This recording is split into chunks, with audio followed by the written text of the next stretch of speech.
Tonight, let me take you on a journey to a land of ancient kings, vast deserts, flowing rivers, and magnificent palaces. A land called Persia.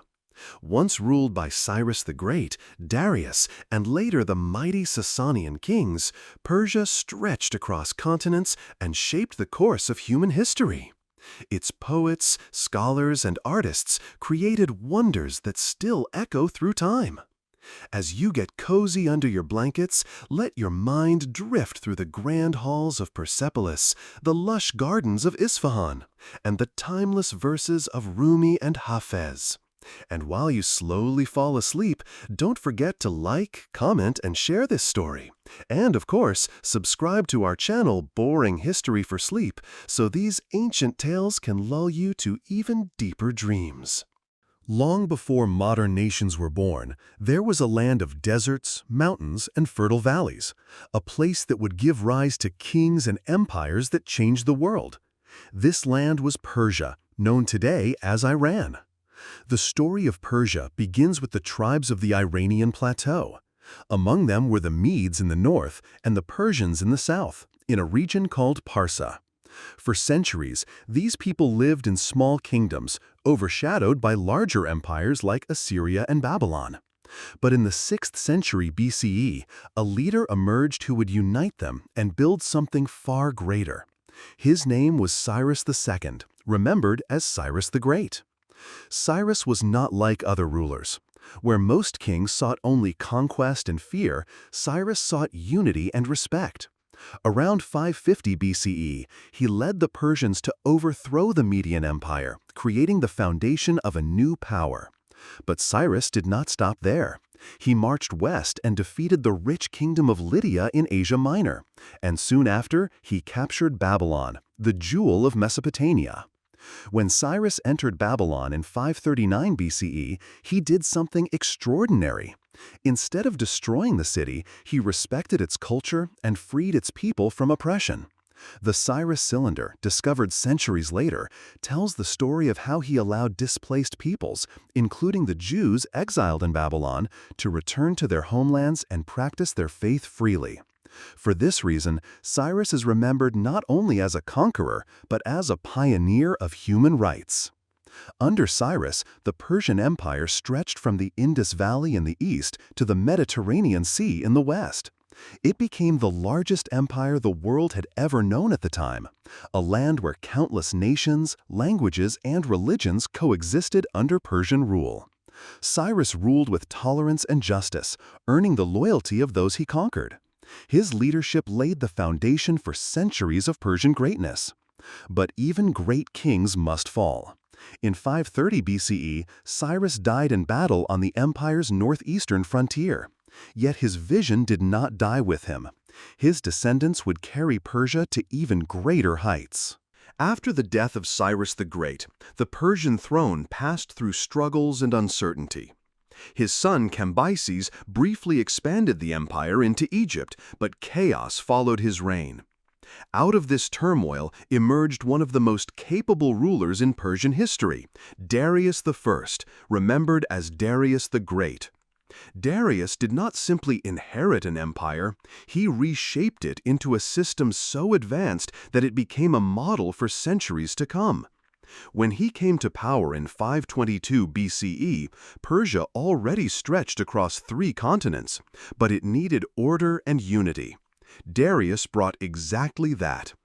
First, he divided the empire into satrapies, or provinces, each governed by a satrap, or governor, loyal to the king. This system allowed the Persians to control vast lands while giving local leaders some autonomy. The satraps collected taxes, maintained order, and answered directly to the great king. To prevent rebellion, Darius sent royal inspectors known as the king's eyes and ears, who traveled the empire secretly, reporting back to the throne. But Darius was not only a skilled administrator, he was a visionary. He built roads that tied the empire together, the most famous being the Royal Road, stretching over 2,500 kilometers. Along this road, relay riders could deliver messages across the empire in just a week, an incredible speed in the ancient world. This network of roads allowed trade, culture, and ideas to flow freely, making Persia a true crossroads of civilization. Darius also introduced coinage, standardizing the economy across diverse lands. The Persian gold coin, the darak, became a trusted currency from India to the Mediterranean. Trade flourished, markets grew, and Persia became not just a political empire, but an economic powerhouse. Yet Darius understood that an empire was not held together by roads and money alone. He invested in monumental architecture that displayed the glory of Persia. The most breathtaking of these was Persepolis, a ceremonial capital carved into the desert plateau. Built with immense columns, sweeping staircases, and walls decorated with carvings of people from across the empire bringing tribute, Persepolis symbolized the unity of nations under the Persian crown. Darius also strengthened Persia spiritually. He supported Zoroastrianism, the ancient Persian faith founded by the prophet Zoroaster. It taught of a cosmic struggle between Ahura Mazda, the god of light and truth, and Angra Mainyu, the spirit of darkness and deceit. This religion shaped Persian ethics and influenced later world faiths with ideas of heaven, hell, and divine judgment. By the time Darius had ruled for decades, the Persian Empire was at its peak, efficient, wealthy, and vast. From the banks of the Nile to the valleys of the Indus, from the mountains of Anatolia to the deserts of Central Asia, all bowed before the great king. But greatness always brings rivalry. To the west, across the Aegean Sea, lay the small but fiercely independent Greek city-states. Darius saw them not as a serious threat, but a minor nuisance. Yet soon, the clash between mighty Persia and tiny Greece would erupt into wars that changed history forever. By the late 6th century BCE, Persia, under Darius the Great, was unmatched in power. Its empire stretched further than any before it, commanding countless peoples, languages, and cultures. Yet, across the Aegean Sea, a small cluster of fiercely independent city-states, the Greeks, stood outside Persian control. And soon, their worlds would collide. The spark came from the Ionian Revolt around 499 BCE. The Greek cities of Ionia, on the coast of Asia Minor, rebelled against Persian rule with support from Athens. Though Persia crushed the revolt, Darius was furious that Athens dared to interfere. Determined to punish the Greeks, he launched an invasion in 490 BCE. This led to the legendary Battle of Marathon. On the plains near Athens, a vastly outnumbered Greek army faced the mighty Persian force. The Persians, confident of victory, underestimated the resolve of the Athenians. When the battle began, the Greeks charged with disciplined ferocity. To the shock of the world, the Persians were defeated, forced back to their ships. Marathon became a symbol of Greek courage and a reminder that even the greatest empire could be challenged. Darius vowed revenge, but he would not live to see it. After his death, his son Xerxes I took the throne. Determined to succeed where his father had failed, Xerxes prepared the largest invasion force the ancient world had ever seen.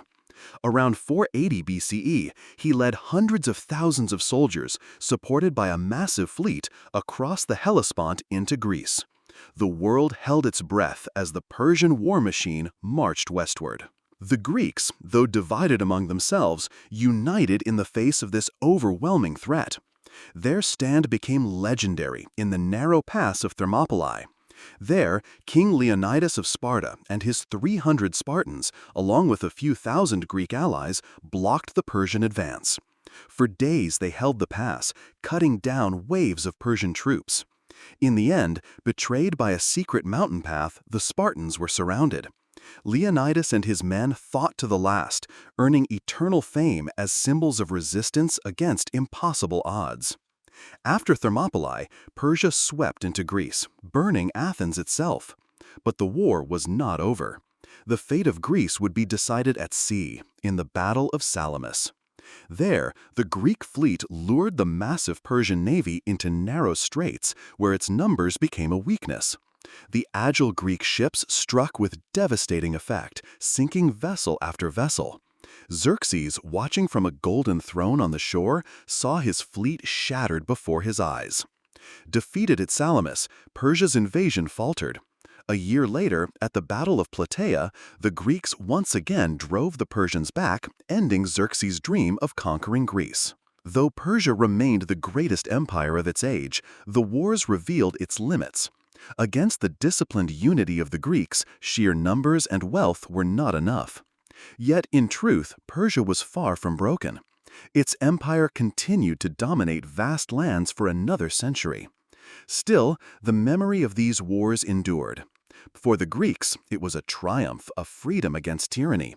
For the Persians, it was a costly reminder that even the greatest empire faced challenges at its edges. And though the Persians would later fight with and against the Greeks, a new threat was already on the horizon, one that would shake the Persian world to its very. After the disastrous defeat at Salamis, Xerxes returned to Persia, leaving his generals to finish the war in Greece. But without their king's presence, Persian momentum crumbled. At Plataea in 479 BCE, the Greeks struck again, defeating the Persians on land and pushing them back across the Aegean. The dream of conquering Greece was lost. Xerxes spent the rest of his reign trying to restore the empire's glory. He poured resources into monumental projects at Persepolis and Susa, building grand palaces filled with intricate carvings and decorated halls. Yet behind this display of wealth, Persia's once unstoppable energy began to wane. Corruption grew among satraps, revolts spread across the provinces, and the vast empire slowly became harder to manage. After Xerxes' assassination in 465 BCE, his successors faced constant challenges: rebellions in Egypt, wars with restless Greeks, and internal struggles for power. Persia remained rich and powerful, but it was no longer the unstoppable force it had been under Cyrus and Darius. By the 4th century BCE, a new power was rising in the West. In Macedonia, a brilliant young king named Alexander inherited the throne after the assassination of his father, Philip II. Trained by the philosopher Aristotle and hardened by war, Alexander dreamed of conquering the world, and to him, Persia was the ultimate prize. In 334 BCE, Alexander crossed into Asia Minor with a relatively small but disciplined army. Facing him were the massive armies of the Persian king Darius III. At first, many thought Alexander's campaign would fail. Persia had wealth, numbers, and resources far beyond anything Alexander commanded. But what Persia lacked was unity and leadership. At the Battle of Granicus, Alexander struck with speed and daring, defeating a Persian satrap army and securing Asia Minor. At Issus in 333 BCE, he faced Darius III himself. Though vastly outnumbered, Alexander's tactical genius broke the Persian line, forcing Darius to flee and leaving behind his family in Alexander's hands. Still, Persia's might was not yet broken. In 331 BCE, the two sides met again at the plains of Gaugamela. Here, Darius assembled one of the largest armies ever seen: war elephants, scythed chariots, and hundreds of thousands of soldiers. But Alexander outmaneuvered the Persians with brilliant strategy. His cavalry pierced through the lines, and once more, Darius fled the battlefield. The Persian army collapsed, and the road to the Persian heartland lay open. Alexander marched into Babylon, Susa, and finally Persepolis, the jewel of Persia. In a moment both symbolic and tragic, Persepolis was set ablaze. Whether by accident or deliberate vengeance, its glorious palaces reduced to ruins. The heart of the Achaemenid Empire was broken. Darius III fled east, hoping to rally support, but he was betrayed and killed by his own men in 330 BCE. With his death, the mighty Achaemenid Empire, once the largest the world had ever seen, came to an end. Alexander, now hailed as the Great, declared himself the ruler of Persia. But though he conquered the empire, he could never erase its spirit.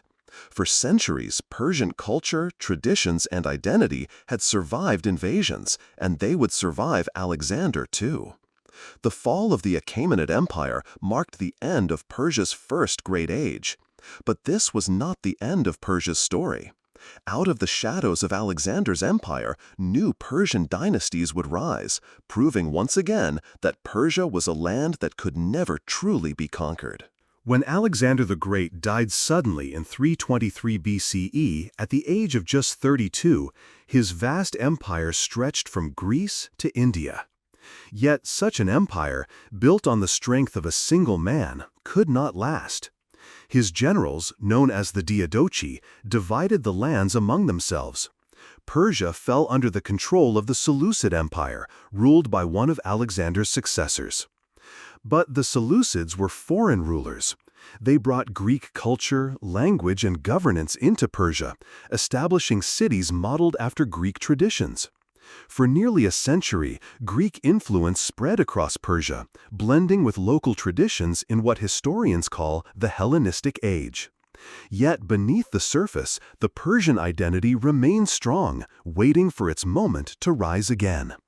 That moment came with the Parthians, a nomadic people from the northeast of Iran. Skilled horsemen and masters of mounted archery, the Parthians were tough, independent, and unyielding. In the mid-3rd century BCE, under their leader Arsaces I, they rebelled against Seleucid rule and established their own kingdom. Over time, this kingdom expanded into a mighty empire, the Parthian Empire, also called the Arsacid dynasty. The Parthians were very different from the earlier Achaemenids. Their empire did not rely on massive armies or centralized control. Instead, it was a confederation of powerful noble families bound together under the authority of the king. This made the empire flexible and resilient, though sometimes unstable. One of the Parthians' greatest strengths was their cavalry. Their horse archers could ride swiftly across the battlefield, loosing arrows with deadly accuracy, and then retreat before the enemy could strike. They perfected a tactic known as the Parthian shot, turning back in full retreat to fire arrows at their pursuers. Against this strategy, even the most disciplined armies struggled. The Parthians soon proved themselves against the rising power of Rome. In 53 BCE, the Roman general Crassus, one of the richest men in history, marched east with a massive army, dreaming of conquering Persia. At the Battle of Carrhae, the Parthians humiliated the Romans. Their horse archers rained arrows on the Roman legions, while armored cataphracts charged with devastating effect. Crassus himself was killed, and Rome suffered one of its worst defeats. For centuries afterward, the Parthians and Romans became bitter rivals, clashing repeatedly over control of Mesopotamia and Armenia. Neither side could fully conquer the other.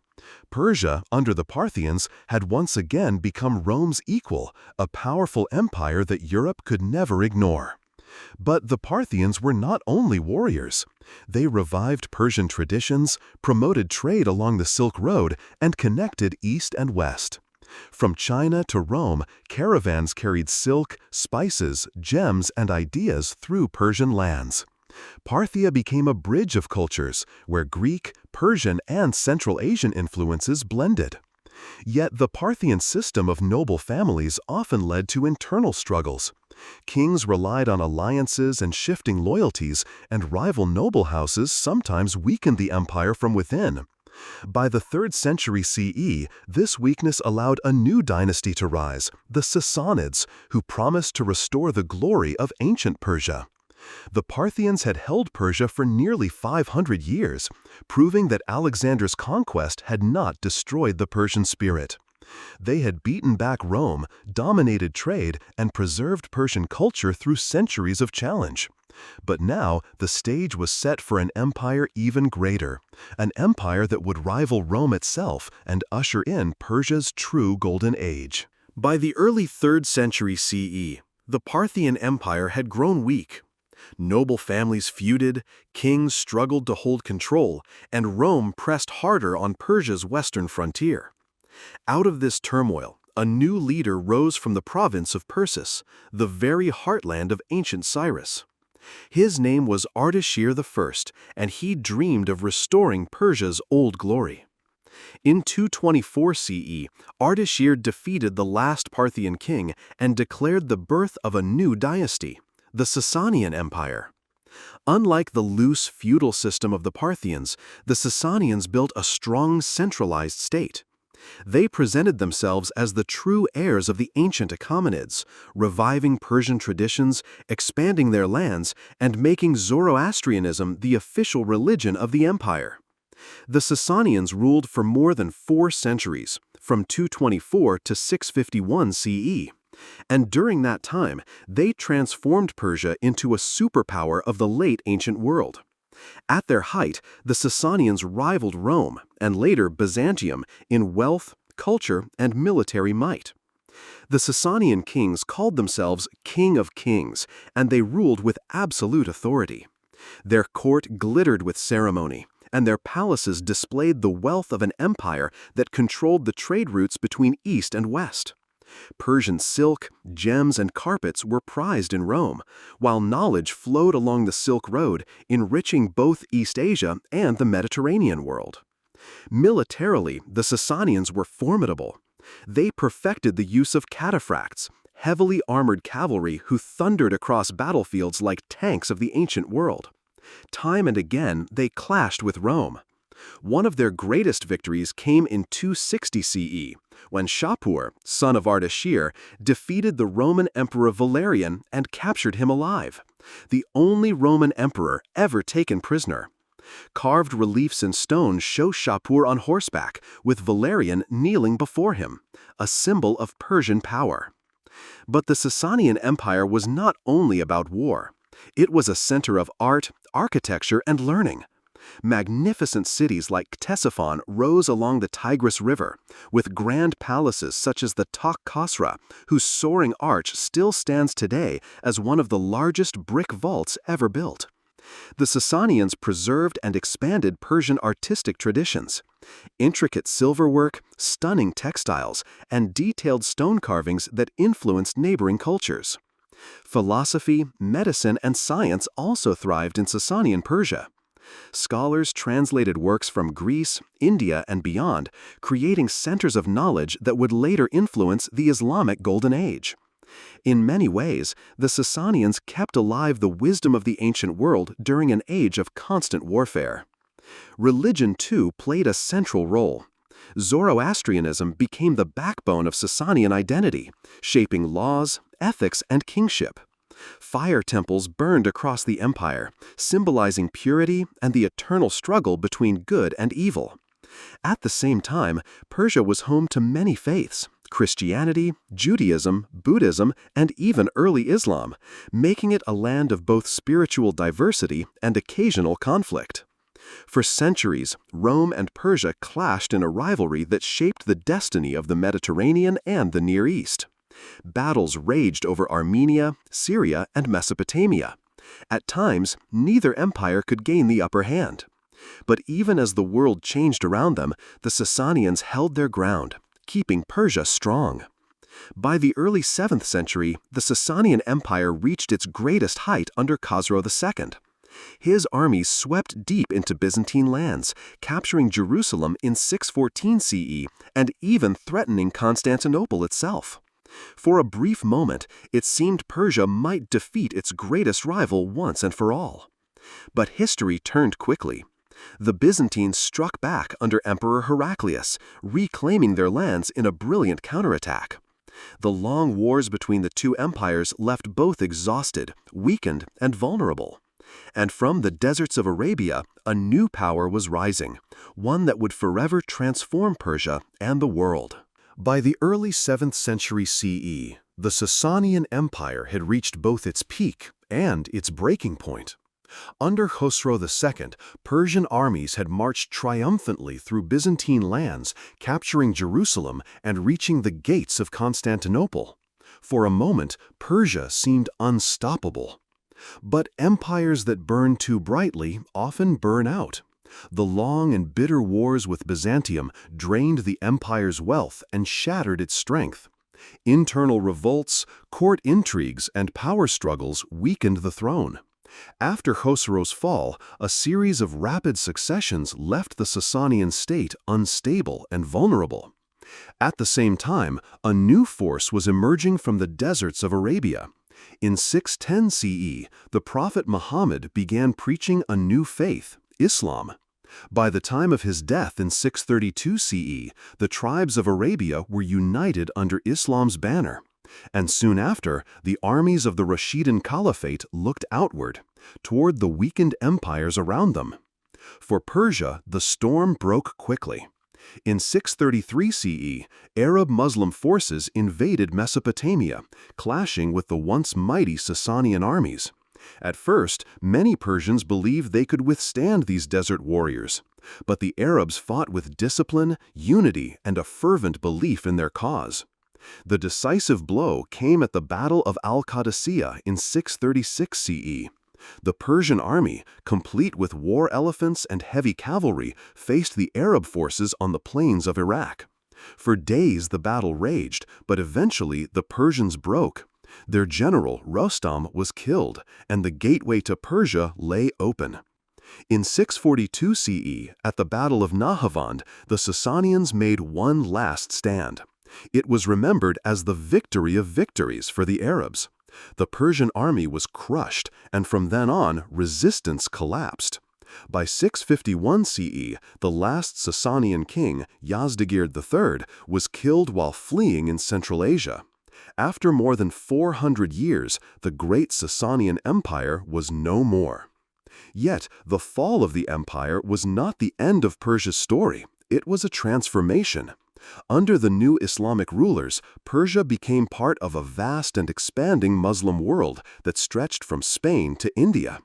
Arabic became the language of government and scholarship, and Islam gradually became the faith of the Persian people.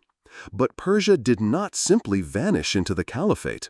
Instead, it reshaped the Islamic world itself. Persian administrators, scholars, and thinkers played a vital role in building the new order. Persian cities like Nishapur, Isfahan, and Shiraz became centers of learning and culture. Persian families rose to prominence in politics, serving as viziers and officials under the caliphs. Most importantly, the Persian spirit endured. The Persian language survived, evolving into New Persian, enriched with Arabic vocabulary but maintaining its deep roots. The old traditions of poetry, art, and philosophy blended with Islam, creating a dazzling cultural renaissance. Persia had lost its empire, but it had gained something else, a place at the very heart of a new civilization. Over the next centuries, Persian thinkers, poets, and scientists would shape the Islamic Golden Age, ensuring that the voice of Persia was never silenced.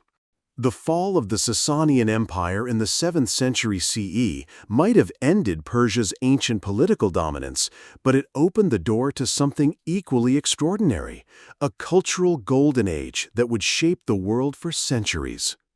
Under the Islamic caliphates, the Umayyads and later the Abbasids, Persia was no longer ruled by Persian kings, but its influence only grew stronger. Persian administrators, scholars, and artists played a central role in building the new Islamic civilization.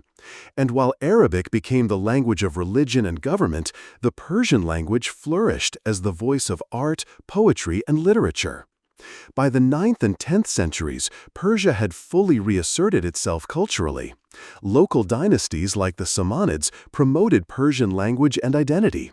They revived ancient traditions and sponsored poets who transformed Persian into one of the world's great literary languages. Among them was Ferdowsi, whose monumental epic, the Shahnameh, Book of Kings, preserved the myths, legends, and history of Persia from its earliest kings to the fall of the Sassanids. Written in nearly 60,000 verses, the Shahnameh not only kept alive Persian identity, but also became a cornerstone of Iranian culture, recited for generations as both history and poetry. But poetry was not limited to Ferdowsi. The Persian Golden Age gave the world some of its most enduring voices. Omar Khayyam, mathematician and poet, wrote quatrains that reflected on fate, love, and the fleeting nature of life. Hafez, the master of lyrical poetry, expressed the beauty of the soul and the mysteries of love in verses that are still sung in Iran today. And Rumi, perhaps the most famous Persian poet worldwide, blended spirituality and mysticism into poetry that transcends all borders and religions. His words, though centuries old, continue to inspire readers across the globe. Yet Persia's brilliance was not confined to poetry. It was also a land of science and philosophy. Scholars like Avicenna, Ibn Sina, revolutionized medicine and philosophy. His book, The Canon of Medicine, became a standard text in both the Islamic world and Europe for centuries. Al-Biruni, another Persian genius, made groundbreaking studies in astronomy, mathematics, and geography, writing works that were astonishingly accurate for his time. Persian scholars also preserved and expanded the knowledge of ancient Greece, India, and beyond. They translated texts into Arabic and Persian, studied them deeply, and built upon them. This process helped create the Islamic Golden Age, a period when Baghdad, Nishapur, and Bukhara rivaled Athens and Alexandria as centers of knowledge. Persian art and architecture also flourished. Glorious mosques, palaces, and gardens were constructed, blending Islamic faith with Persian aesthetics.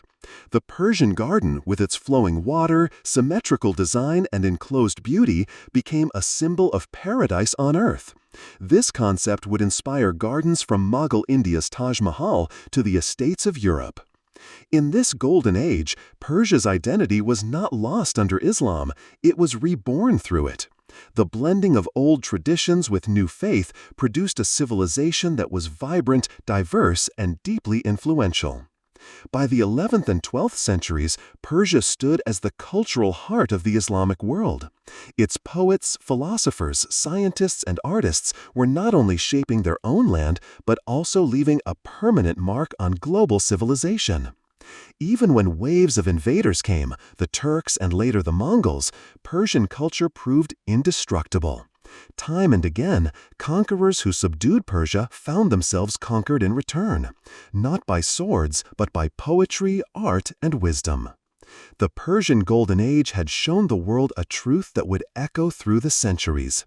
Empires may rise and fall, but culture endures. When we think of Persia, it is impossible not to imagine a land of breathtaking beauty. From soaring palaces to delicate carpets, Persia's artistry reflects a civilization that valued both skill and imagination. Persian art has always been intricately detailed and symbolic. Ancient reliefs from Persepolis tell stories of kings, tribute, and the unity of nations under the Achaemenids. These carvings, with their graceful figures and elaborate designs, celebrated power but also emphasized harmony, order, and respect for diversity. With the rise of Islam in Persia, artistic expression transformed. The great mosques of Isfahan, Shiraz, and Yazd feature stunning geometric patterns, calligraphy, and tile work. The combination of symmetry, color, and spirituality gives Persian architecture a sense of order and transcendence, reflecting the cosmic principles of light, beauty, and balance. Persian gardens, too, are legendary. Known as paradise gardens, they were designed as earthly reflections of heaven. Enclosed spaces with flowing water, lush greenery, and carefully arranged flowers and trees. The concept of the Persian garden influenced cultures far beyond Persia, inspiring gardens in India, Turkey, and even Europe. These gardens were not only beautiful, but also philosophical. They symbolized life, harmony, and the connection between humans and nature. Then there are the Persian carpets, which remain among the most prized artworks in the world.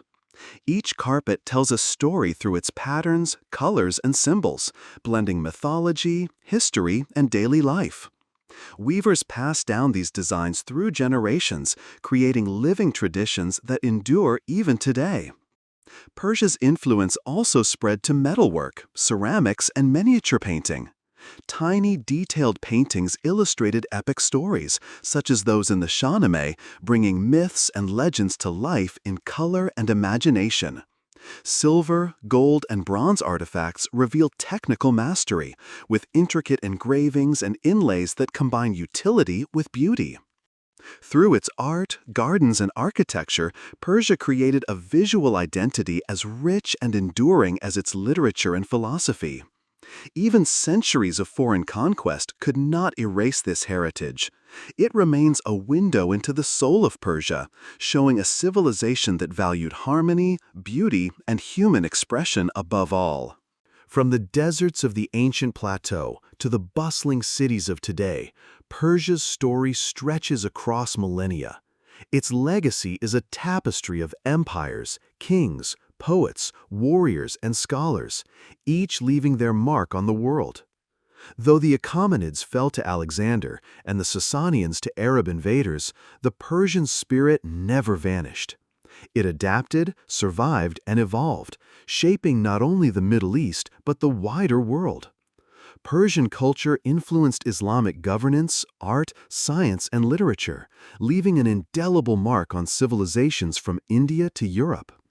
The Persian language, enriched by centuries of literature, remains one of the oldest and most influential in the world. Poetry continues to inspire people across continents, while architectural principles, gardens, and artistic motifs preserve the beauty of ancient Persia. Even the holiday of Nowruz, the Persian New Year, celebrated for over 3,000 years, carries traditions from Cyrus's time to the present, symbolizing renewal and continuity. Persia's historical influence is also felt in politics, philosophy, and science. Its ideas about governance, human rights, and administration inspired later empires. Its scholars preserved and expanded ancient knowledge, paving the way for modern science and medicine. From Avicenna's medical treatises to Al-Biruni's astronomical studies, Persian intellect continues to resonate globally. Modern Iran, the heir to ancient Persia, still embodies this rich heritage. Its people honor their past while navigating the complexities of the present, blending tradition and modernity.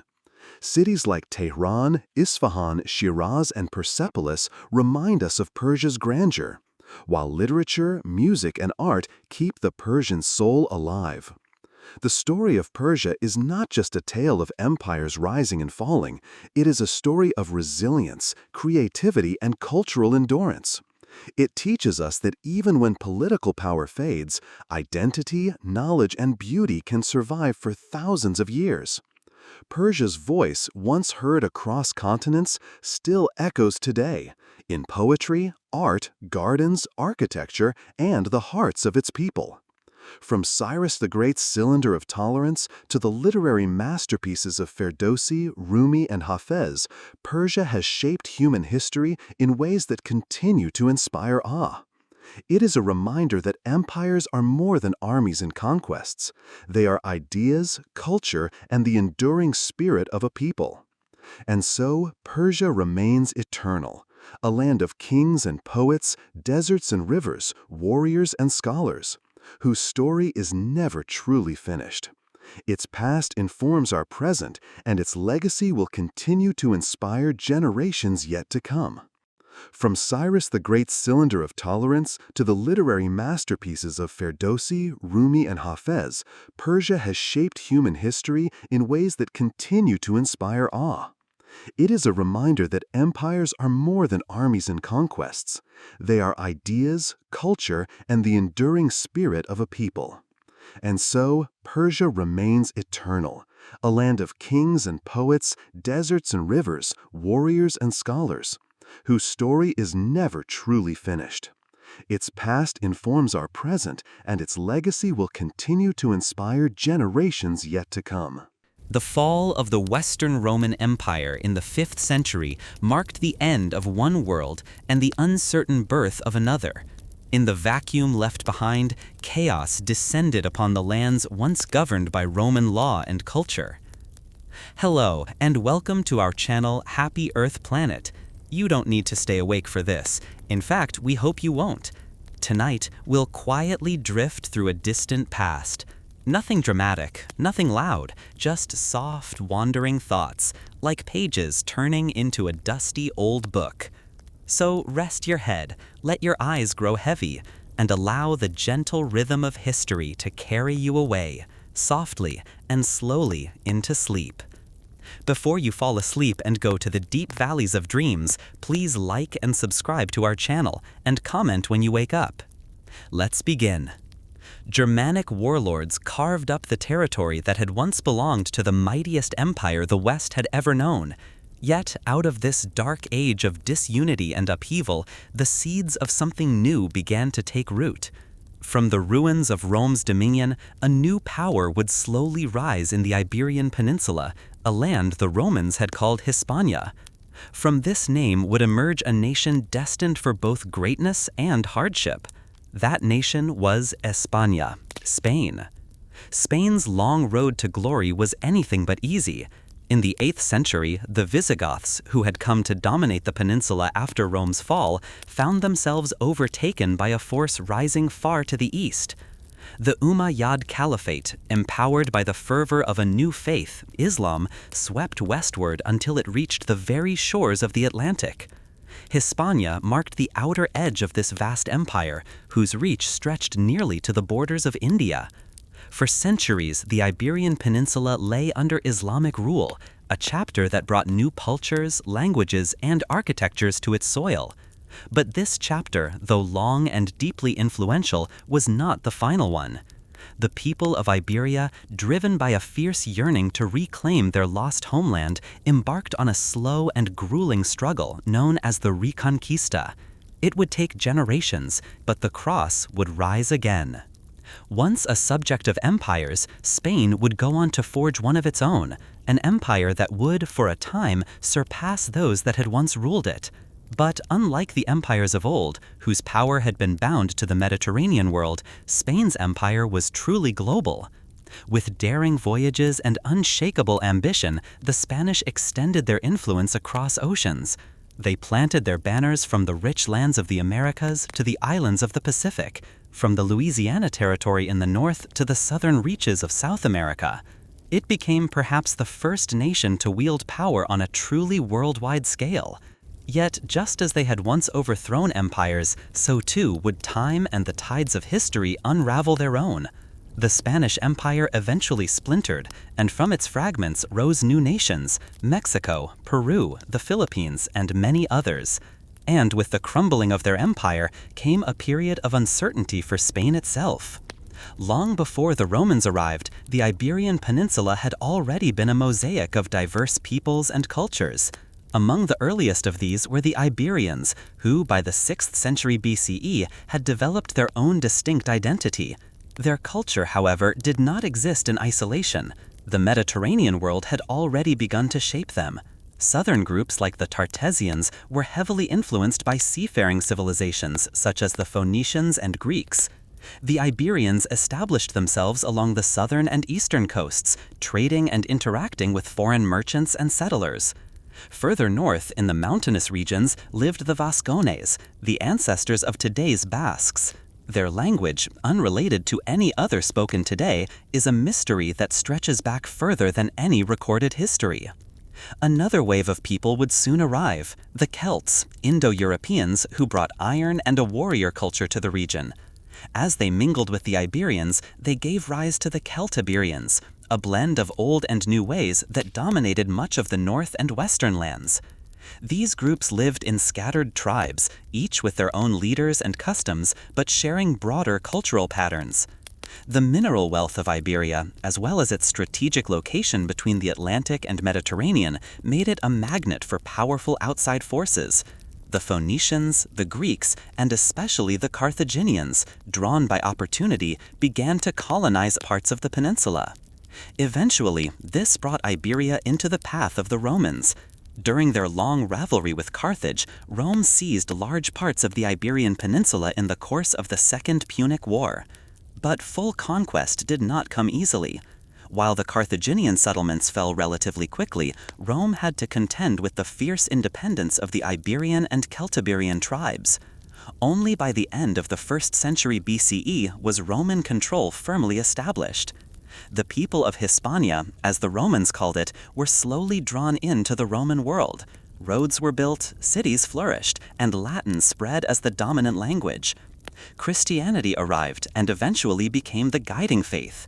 Though the rugged northern regions resisted full assimilation, Roman culture took deep root in the peninsula. But Rome's golden age could not endure forever. By the 5th century, the empire was no longer whole. The West faltered under internal decay and pressure from without. Germanic tribes poured across its borders. In Hispania, 4 such groups settled: Swabians, Alans, Vandals, and most significantly, the Visigoths. It was in the early part of that century when these tribes breached Roman defenses and began to claim their own territories. The Vandals established themselves in the south, giving rise to the name Vandalusia, later Andalusia. The Alans, originally from the steppes beyond Europe, took control of central and western lands. The Swabians moved into the northwest. Rome, weakened but not yet defeated, sought allies among the tribes themselves.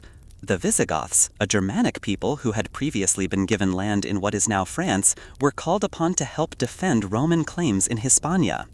In exchange for land and status, the Visigoths helped Rome reclaim some of the eastern territories. The Vandals, meanwhile, abandoned the peninsula and journeyed to North Africa, where they built their own kingdom. As chaos reigned and borders shifted, the Visigoths steadily gained more ground. Eventually, their ambitions extended beyond mere alliance with Rome. They turned from protectors into conquerors. A king named Euric, who came to power through the murder of his own brothers, led the Visigoths into open defiance of Roman authority. By the close of the 5th century, Roman rule in Hispania had come to an end. The Visigothic kingdom now stretched from western France down through most of the Iberian Peninsula, excluding only the far north and westward, where Basques and Swabians still held sway. Despite their conquest, the Visigoths were few in number, perhaps a couple 100,000 among a Romanized population of 6 million. They brought their own traditions and beliefs, notably Arian Christianity, which clashed with the Catholicism of the locals. Yet the Visigoths themselves had absorbed much from the Romans. They viewed themselves not as destroyers of Rome, but its successors.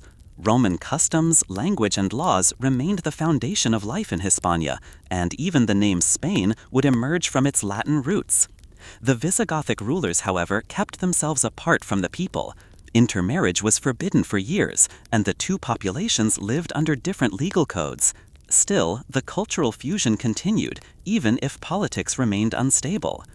The eastern part of the old empire, Byzantium, still clung to the dream of a restored Roman world, and soon cast its eyes back toward Hispania. The Franks, another Germanic people to the north, had begun to rise in power, and now sought influence across the Pyrenees. As the Visigoths tried to hold their ground in the peninsula, new pressures mounted. In the late 5th and early 6th centuries, the Franks had declared themselves the defenders of Catholic Christians, using this as a pretext to expand southward. The Visigothic king, Alaric II, faced the growing threat of Frankish invasion. The decisive clash came when the Franks, under their ambitious king Clovis, defeated the Visigoths in a brutal battle. Alaric was killed, and much of their territory north of the Pyrenees was lost. The Visigoths, who had once ruled from Toulouse, were forced to shift their capital to the heart of the peninsula, Toledo. The loss marked a turning point, not just in geography, but in stability. Power struggles erupted as noble factions vied for control. Though Visigothic kings were elected by the nobility, this often led to internal conflict, civil war, and foreign interference. Both the Franks and the Ostrogoths from further east found opportunities to meddle during these times of turmoil. A particularly volatile episode came in the mid-6th century. King Agila I faced an uprising during his reign, and as civil war broke out once again, distant eyes watched closely. In the imperial city of Constantinople, the Eastern Roman Emperor Justinian had been carefully reconstructing the old empire. His armies had already reclaimed Italy and much of North Africa. Now the attention of his generals turned westward once more, towards Hispania.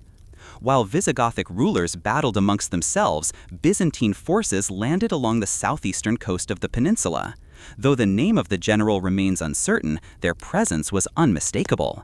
Before long, cities fell under Eastern Roman control. By the time Athanagild, a rival to Agila, secured his rule, it was too late. The Byzantines had carved out their own enclave along the Mediterranean coast and seized the Balearic Isles. Though their foothold in the peninsula was limited, it remained a symbol of lingering Roman ambition. However, that ambition would soon falter. A plague ravaged the Eastern Empire, and with the death of Justinian in the 6th century, the dream of a fully restored Roman West came to an end. Athanagild himself died not in battle or by betrayal, but of natural causes, a rare fate for Visigothic kings. His successor, Liuvigild, proved a more capable ruler. He led campaigns against both foreign and native threats, including a resurgent Byzantine presence. In the interior, he decisively defeated the Swabians in the northwest, finally bringing their centuries-long rule to an end. He also launched campaigns against the Basques and Cantabrians, pushing them back into their mountainous strongholds. For a time, it seemed as though the Visigoths might unify the whole peninsula under one rule. But Liuvigild, for all his military success, made a critical political error. He named his son Hermenegild as co-ruler. In a dramatic turn, Hermenegild broke with his father, not over power alone, but over faith. He converted from Arianism to Catholicism, a move his father saw not only as rebellion, but as treason against the Gothic identity. Hermenegild sought allies among foreign Catholic powers, even appealing to the Pope, but his efforts yielded little. In the end, he was captured in the city of Seville and eventually executed. His failure, however, marked a shift in the kingdom's religious future. Liuvigild died shortly afterward, and his surviving son Recared took the throne. Within his reign, the Visigoths made a monumental change. They abandoned Arianism and converted officially to Catholicism. Though not every subject accepted the change without resistance, the kingdom had at last found religious common ground with the majority of the Hispano-Roman population. The long-standing divide between the rulers and the ruled began to erode. Even so, peace remained elusive. The monarchy continued to be plagued by instability. Recared's successors, one after another, met violent ends or were overthrown. The church, seeking to stabilize the political chaos, began to promote the idea of kingship as divinely sanctioned, an attempt to protect rulers from assassination and rebellion. Still, royal blood was spilled frequently. Despite the upheaval, there were important victories. In the early 7th century, the Visigoths finally drove the Byzantines out of the peninsula's mainland. While the Eastern Empire retained control of the Balearic Isles for some time, their presence in Iberia had been decisively broken. The Visigoths now ruled almost the entire peninsula, apart from the far north, which remained in the hands of fiercely independent groups like the Basques. Culturally and legally, the kingdom was changing. The old distinctions between Visigoths and Hispano-Romans continued to fade. The Gothic elite had begun to intermarry and integrate more fully, and the Catholic faith had become a unifying force. In the mid-7th century, a new legal code was issued, the Lex Visigothorum. Unlike earlier laws which treated Goths and Romans differently, this unified code applied to all subjects of the realm equally. It was a step toward a shared identity, no longer just conquerors and conquered, but one people, the Hispani. Yet peace and unity on the surface could not mask the fragility beneath. The kingdom remained unstable. Nobles held vast power and influence, often undermining the authority of the crown. Kings came and went, many through violent means, and no ruler seemed able to fully bring order to the realm. In the early 8th century, a storm was gathering far beyond Iberia's borders. From across the narrow straits of water that separate the peninsula from North Africa, a new force was rising. These were not Germanic tribes or Roman legions, but warriors of a new faith, one that had exploded out of the Arabian Peninsula with unmatched speed and conviction. Islam, still in its early centuries, now powered a growing empire. The Visigothic kingdom, weakened by years of unrest and division, stood directly in its path. The conquerors would arrive swiftly and strike with precision. They would topple the Visigothic kingdom and usher in a new era, forever altering the history, identity, and destiny of the land once known as Hispania. When the Muslim armies arrived in Iberia in the early 8th century, they found a land fractured by internal rivalries and ruled by a weakened monarchy. The Visigoths, once the dominant power of the peninsula, had become vulnerable. rulers isolated from their people, nobles divided in ambition, and institutions no longer strong enough to withstand the weight of their own history. The last Visigothic king, Roderick, came to power amid controversy and conflict, his rise contested by rival factions within the realm. That weakness would prove fatal. The invading forces crossed from North Africa, a relatively narrow distance by sea, and quickly made inroads into the heart of Visigothic territory. Empowered by the energy of a new faith and guided by military precision, these newcomers, initially just a small expeditionary force, defeated Roderick's armies in a decisive battle. With the king dead and his realm in disarray, the door to the Iberian Peninsula lay wide open. In a remarkably short time, most of the region fell under Islamic control. But this was not simply a conquest, it was the beginning of a new cultural era. The new rulers brought with them more than just swords. They brought an advanced civilization marked by architectural beauty, scientific inquiry, administrative efficiency, and religious tolerance. For many centuries to come, much of Iberia would be part of the vast Islamic world. Cities such as Córdoba, Seville, and Toledo would become centers of learning, where Christian, Muslim, and Jewish scholars sometimes worked side by side. Life under Islamic rule varied by place and period. In many regions, the local Christian population, now a minority, was allowed to maintain their religion and customs in exchange for a special tax. Many converted, either out of belief or for social advantage. The culture that emerged was a fusion of Arab, Berber, Gothic, Roman, and Iberian elements. And while political control remained largely in the hands of the Muslim elites, the society they governed was complex, vibrant, and often surprisingly tolerant for the time. Still, resistance simmered in the mountains and remote territories of the north. From these isolated pockets, Christian kingdoms would gradually form. At first, small and fragile, they slowly began to push back. This long struggle to reclaim the peninsula from Islamic rule became known as the Reconquista. It would be one of the longest and most determined campaigns in European history, stretching over many centuries. Generation after generation of Christian rulers, warriors, and peasants alike would fight to regain the lands they had lost. While the Christian North fought to recover what was taken, the Muslim South experienced its own golden age. Al-Andalus, as Muslim Iberia came to be known, thrived in trade, learning, and the arts. But even this stronghold would begin to fracture over time. As the unity of the caliphate declined, smaller Muslim principalities, or taifas, emerged, each ruling over its own city or region. These internal divisions weakened their ability to resist the Christian advance. Slowly, over centuries of shifting alliances, sieges, and battles, the Christian kingdoms pushed south.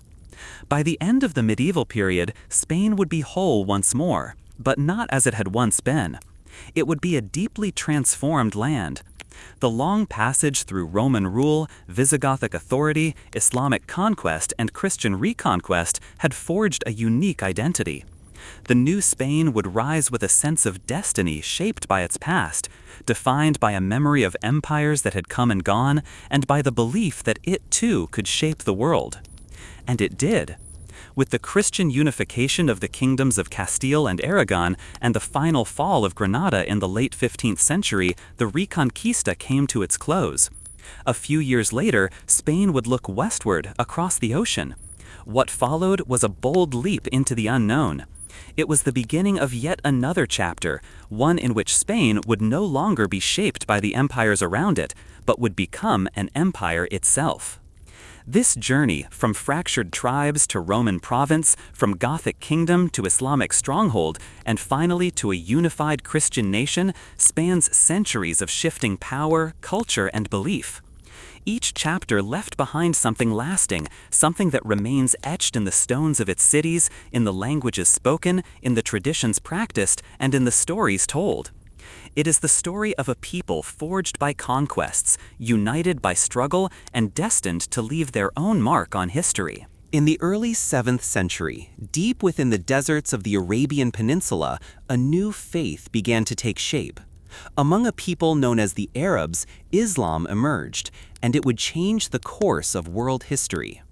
Within a few short decades, Arab forces, fueled by this new belief and a sense of unity, surged outward like a desert storm. By the mid-7th century, they had swept away the ancient Persian Empire and dramatically reduced the Eastern Roman Empire's reach to a mere shadow of its former self.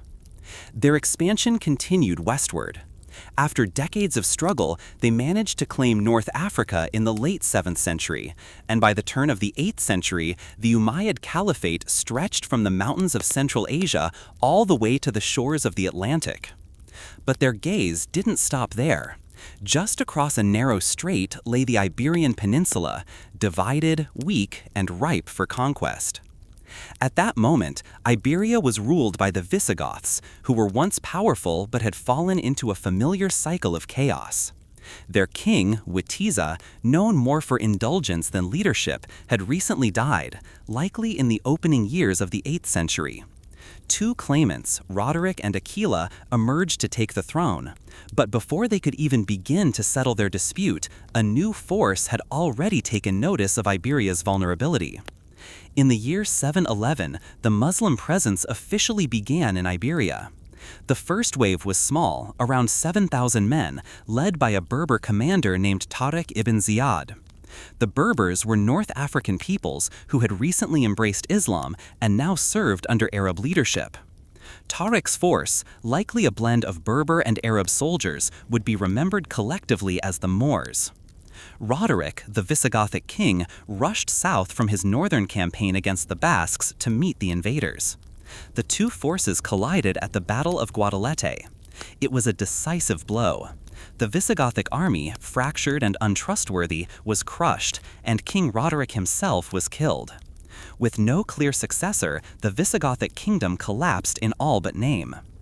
After this victory, reinforcements streamed in from North Africa. Over the next few years, the Muslims swept through the peninsula with astonishing speed. By the end of the second decade of the 8th century, nearly all of Iberia had fallen. The land became known in the Islamic world as Al-Andalus.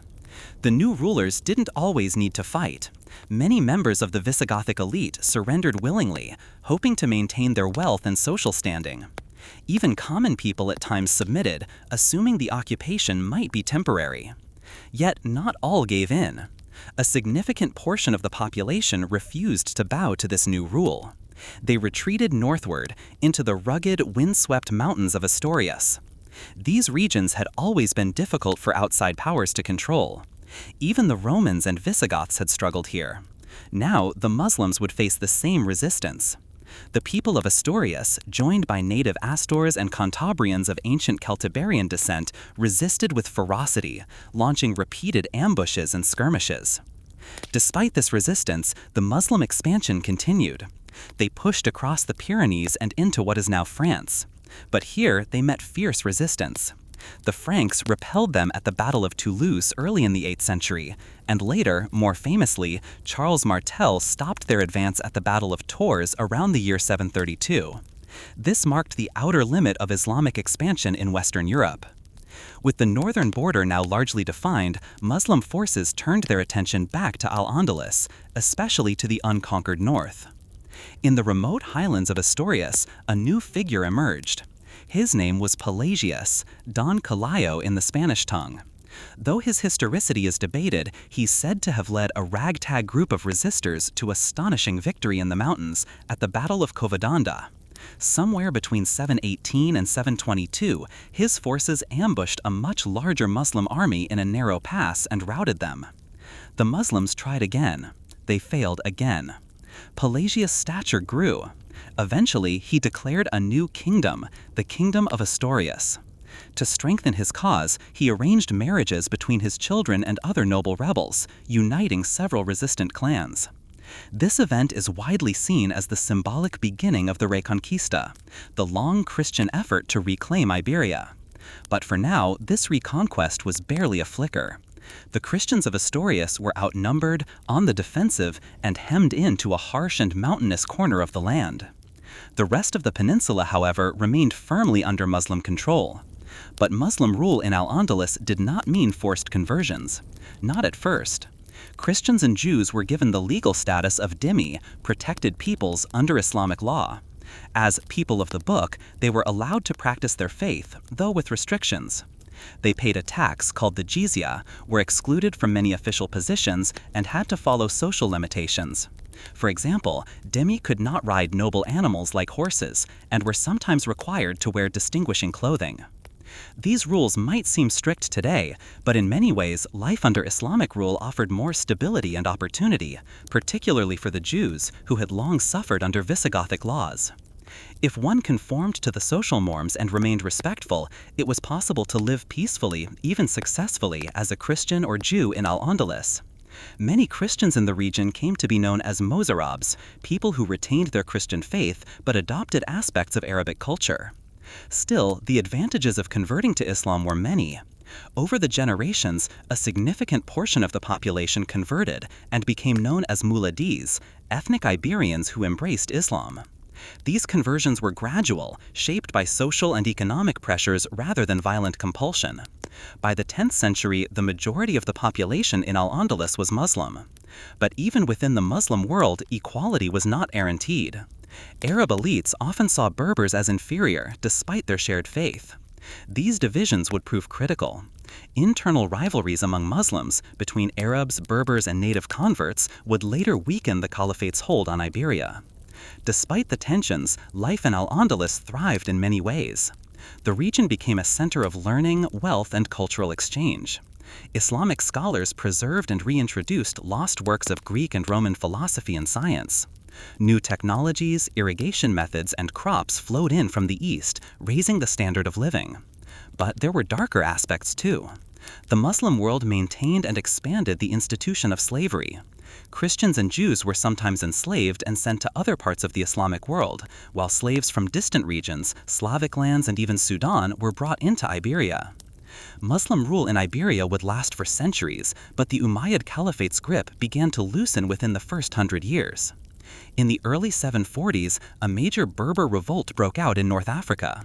The Berbers, long resentful of Arab dominance, rose up and successfully broke away. With this loss, the Umayyads struggled to maintain control over distant Iberia. Taking advantage of this, the Christians in the north, now under King Alfonso I of Asturias, joined a rebellion in the region of Galicia. The rebellion was successful, and both Galicia and Leon were added to the growing Christian realm. The Muslim rulers, preoccupied with larger issues, deemed the mountainous north hardly worth the struggle, for now. In the mid-8th century, turmoil brewed within the Islamic world. The once mighty Umayyad Caliphate, centered in Damascus, was facing a growing wave of opposition. That opposition finally erupted, and by the middle of the century, the Umayyads had been overthrown by a new ruling dynasty, the Abbasids. As this power shift unfolded in the east, Al-Andalus began to slip further from central control.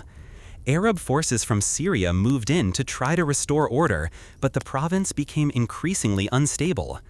Amid this chaos, a survivor of the defeated Umayyad family, a young prince named Abd al-Rahman, fled across the sea, seeking refuge in Iberia.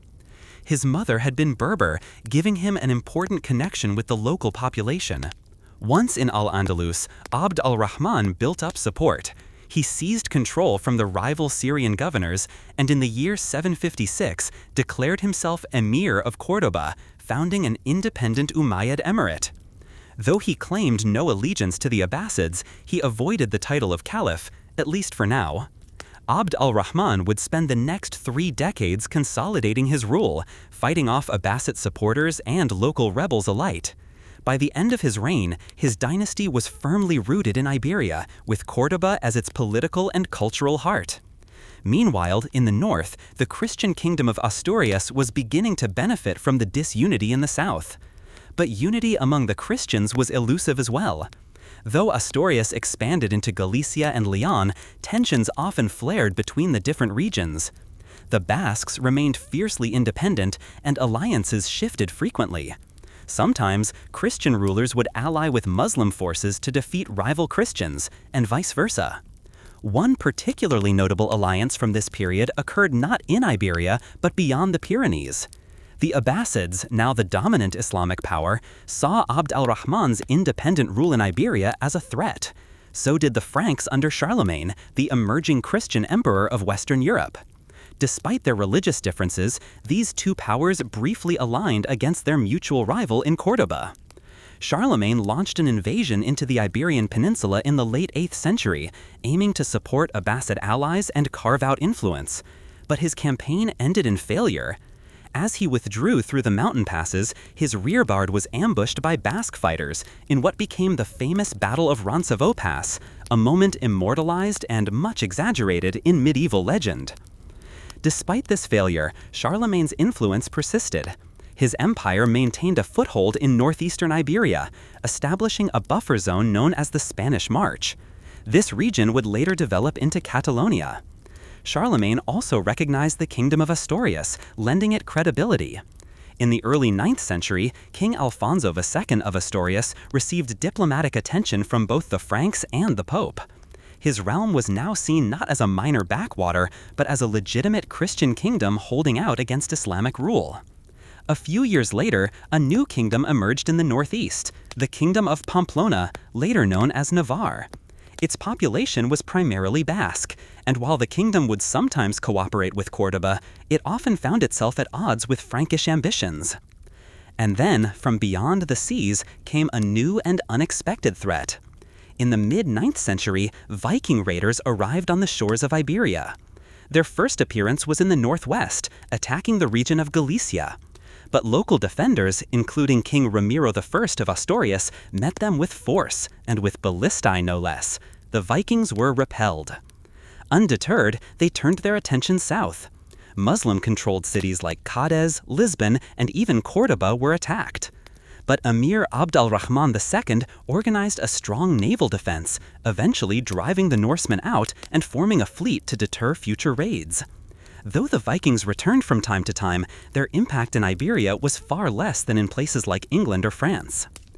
In the Christian north, Ramiro I passed the crown to his son Ordonio I, who continued the long struggle against Muslim forces, Basque rebels, and occasional Viking incursions.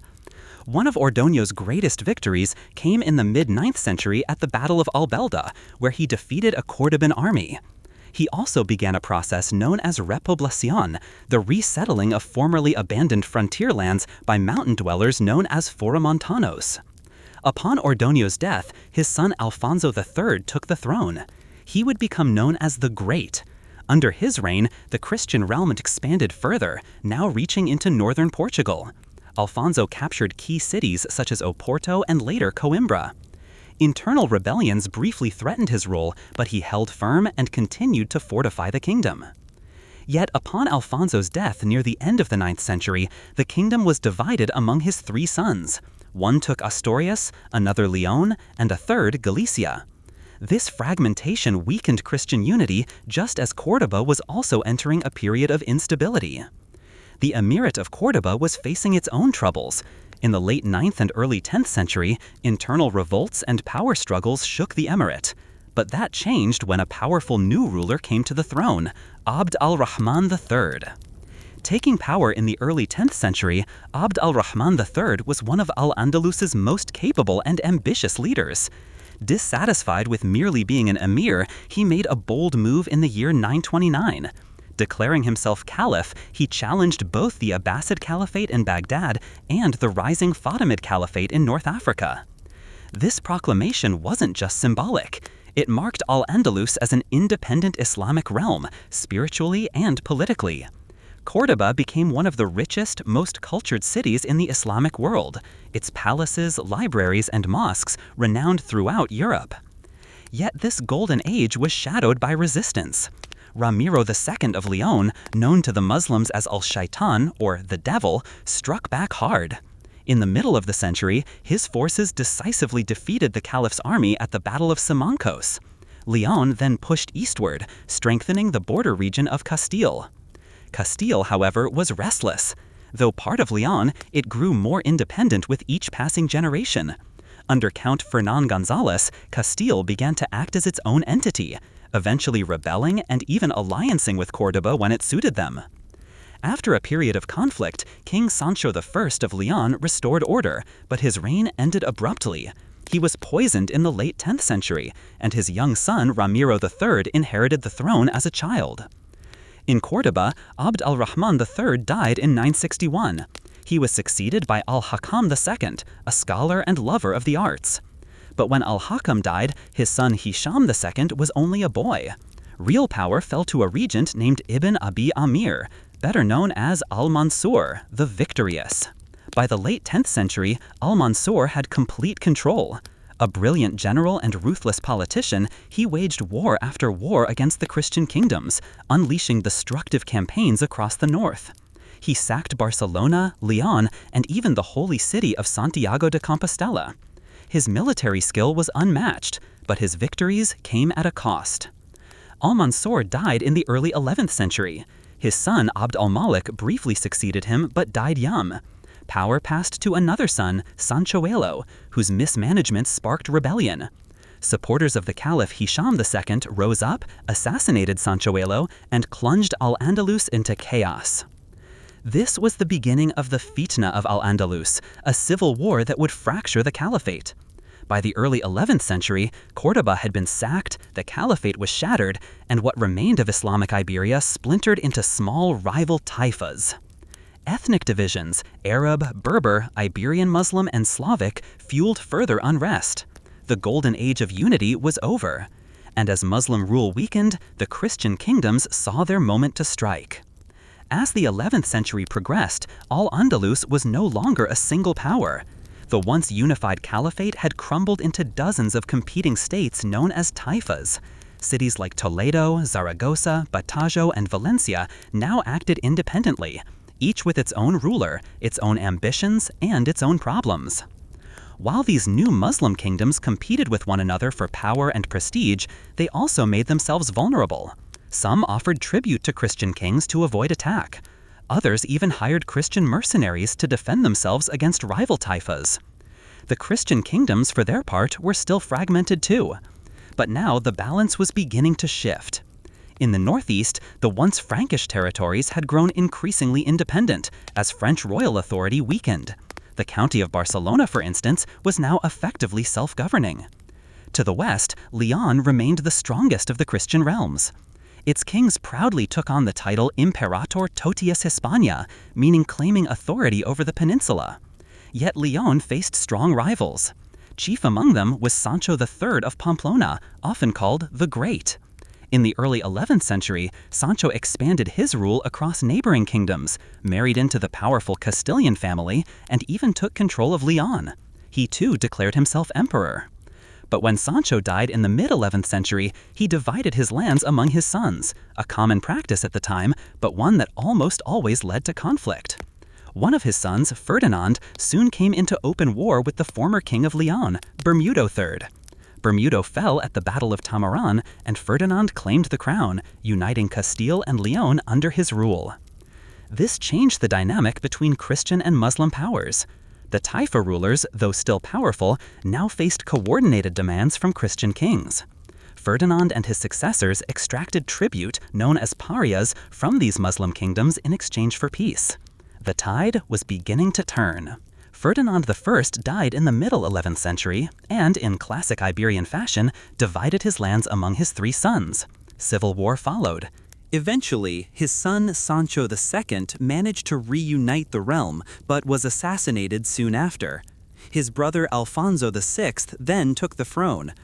Alfonso would become one of the most important Christian kings of this era. In the final decades of the 11th century, Alfonso VI scored a symbolic and strategic victory. He captured the city of Toledo, once the capital of the Visigothic kingdom. It had fallen into decline under an unpopular Muslim ruler who had invited Christian help. With Toledo now under Christian rule, the conquest carried immense historical and religious weight. This success, however, alarmed the remaining Taifists. Fearful that Alfonso's forces would now march on their own territories, they sought help from beyond the sea. Their call was answered by the Almoravids, a strict Islamic Berber dynasty from the deserts of North Africa. The Almoravid emir Yusuf ibn Tashfin crossed into Iberia and, in the late 11th century, dealt a crushing blow to Alfonso's army at the Battle of Sagrajas. This halted the Christian momentum. A tense truce followed, but Alfonso resumed his pressure soon after, relying on military champions such as Rodrigo Diaz de Vivar, better known as El Cid. A complex figure, El Cid fought at different times for both Muslim and Christian lords. But eventually he established himself as an independent ruler of Valencia, where he died at the turn of the 12th century. The Almoravids returned to Iberia in the following years, this time deposing the remaining Taifa kings and establishing direct control. Their rule was far stricter than that of their Andalusian predecessors. Christians, Jews, and even Andalusian Muslims found their freedoms reduced. The vibrancy of Al-Andalus's earlier golden age faded. El Cid's passing marked the end of an era. Alfonso VI died not long after. His daughter Urraca inherited the throne, but her marriage to Alfonso I of Aragon-Navarre was deeply troubled. Their union, intended to consolidate Christian power, instead erupted into a bitter civil war. Despite this, Christian forces began to make new gains. Alfonso I, nicknamed the Battler, launched a campaign deep into Muslim-held territory, capturing Zaragoza with the help of French crusaders in the early 12th century. In the northeast, a dynastic union took shape. Ramiro II of Aragon arranged the marriage of his infant daughter Petronila to Ramon Berenguer IV, Count of Barcelona. With this marriage, the crown of Aragon was born, a powerful combination of Catalan and Aragonese strength that would play a leading role in the Reconquista. Meanwhile, in the west, a new Christian power emerged, the Kingdom of Portugal. Led by Afonso Henriques, the Portuguese defeated the Almoravids at the Battle of Ourique and declared independence from Leon. After a series of negotiations and conflicts, Portuguese independence was formally recognized by the mid-12th century. By now, Christian kingdoms were pushing ever deeper into Muslim-held territory. Alfonso VII of Leon and Castile launched grand campaigns against the Almoravids, sacking Córdoba and Seville. The people of Al-Andalus, already disillusioned with the Almoravid regime, began to rebel. But their rebellion opened the door to yet another power, the Almohads. Stricter and even more puritanical than their predecessors, the Almohads seized Morocco in the mid-12th century and swept into Iberia soon after. Their rule was harsh. Non-Muslims were heavily persecuted, and even Andalusian Muslims found themselves under suspicion. Many of the cultural achievements of earlier centuries were suppressed. And yet, for a time, the Almohads were able to stabilize Al-Andalus, at least enough to mount a defense. Christian kingdoms, too, were not without their own troubles. Alfonso VII died in the mid-12th century, once again dividing his realm between his heirs, Leon and Castile. This division weakened their ability to resist Almohad incursions. One of the greatest setbacks came in the late 12th century, at the Battle of Alarcos. There, the Almohads dealt a devastating defeat to Castile's young king, Alfonso VIII. It was a sobering moment. Christian infighting had given the Almohads the opening they needed. Even worse, Alfonso IX of Leon, supposedly an ally, entered into an alliance with the Almohads, deepening Christian divisions. The situation became so dire that the Pope declared a crusade, not just against the Muslims, but even against Leon. But then, everything changed. In the early 13th century, the Almohads once again invaded the northern kingdoms. This time, the Christian realms responded in unison. Pope Innocent III renewed the call for crusade, and from across Europe, warriors and kings rallied to the cause. And then came the turning point. In the year 1212, Christian armies from Castile, Aragon, Navarre, and Portugal gathered under a single banner. They met the Almohad forces at the Battle of Las Navas de Tolosa. The battle was fierce, but the result was decisive. The Christian coalition shattered the Almohad army. The path into southern Iberia was opened. Cities that had stood under Muslim rule for centuries would soon fall. The Reconquista, once a slow and defensive struggle, had now transformed into a powerful and unified movement. The age of Muslim dominance in Iberia was nearing its end, and the Christian kingdoms, once scattered and small, were now poised to reclaim the peninsula. After the pivotal Christian victory at Las Navas de Tolosa in the early 13th century, momentum swung decisively in favor of the Christian kingdoms of Iberia. Alfonso VIII of Castile passed away not long after the battle, leaving his young son Enrique I as heir. Tragically, Enrique died in his early teens, and governance passed to his elder sister Berengaria. She eventually handed power to her son Ferdinand III, who inherited both the crowns of Leon and Castile by 1230. This marked the permanent unification of the two most influential Christian realms in Iberia. At the same time, the Almohad Caliphate, weakened by internal revolts and the death of its leader, began to lose its grip on Iberian territories. By the third decade of the 13th century, they withdrew from the peninsula altogether. The Christian rulers seized this opportunity with determination. James I of Aragon launched campaigns that brought the Balearic Islands and the city of Valencia under Christian control. Portuguese forces reached their southernmost boundary at the Algarve. Ferdinand III led a successful drive deep into the south, capturing Córdoba and eventually the prized city of Seville. This campaign shrank Islamic control in Iberia to a single stronghold, the Emirate of Granada. Granada survived by becoming a tributary state to Castile, its mountainous terrain providing natural protection. Ferdinand III adopted varying policies toward the Muslim population, more tolerant in older Christian territories, harsher in newly conquered lands. He was succeeded by his son Alfonso X, known as the Wise, who emphasized scholarly advancement, the use of Castilian in governance, and legal reform. Yet his reign was marred by civil unrest, economic challenges, and his unsuccessful attempt to claim the imperial crown of the Holy Roman Empire. While Castile struggled with instability, Granada regained some ground. When Berber forces from North Africa, the Marinids, invaded in the mid-13th century, the Castilian heir was killed attempting to resist them. Alfonso X died disheartened after a civil conflict with his son Sancho IV, who took the throne amidst ongoing tensions. Sancho managed to capture Gibraltar but died young, leaving a child as heir and the realm vulnerable to regency squabbles. The early 14th century saw repeated cycles of regency and rebellion.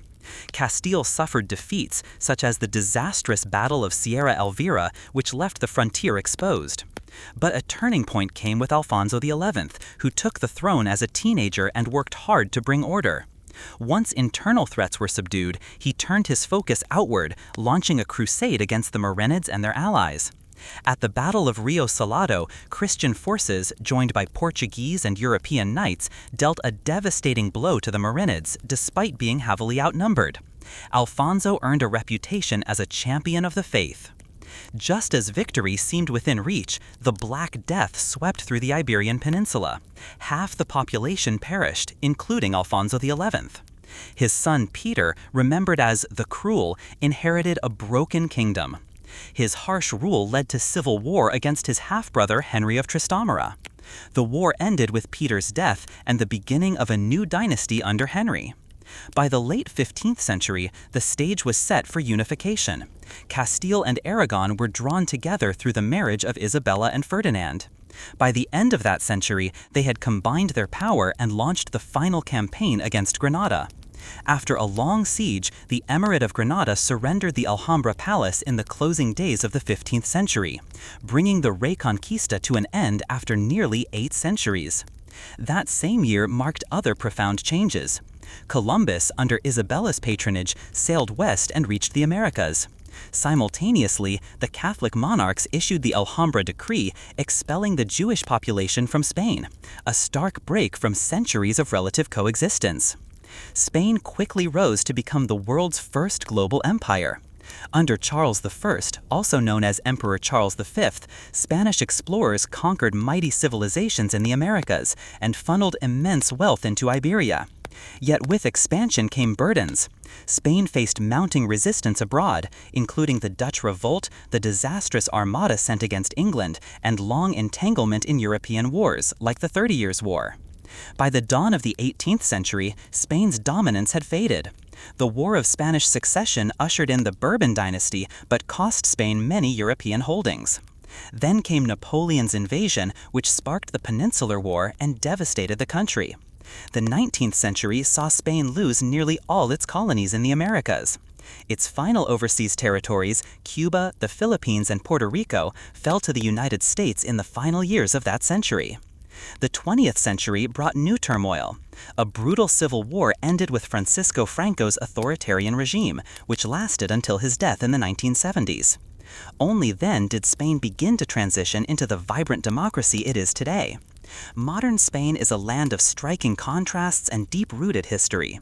Roman aqueducts still arch above quiet fields, Moorish palaces glisten in Andalusia, and Gothic cathedrals tower over old cities. But the nation also pulses with creative energy, from Gaudi's fantastical architecture in Barcelona to the enduring rhythms of flamenco and the innovation of the Basque region. The long journey from fractured kingdoms and foreign conquests to a unified, forward-looking country can still be felt in the sun-drenched stones of the Meseta Plateau, a living testament to Spain's layered past and enduring spirit.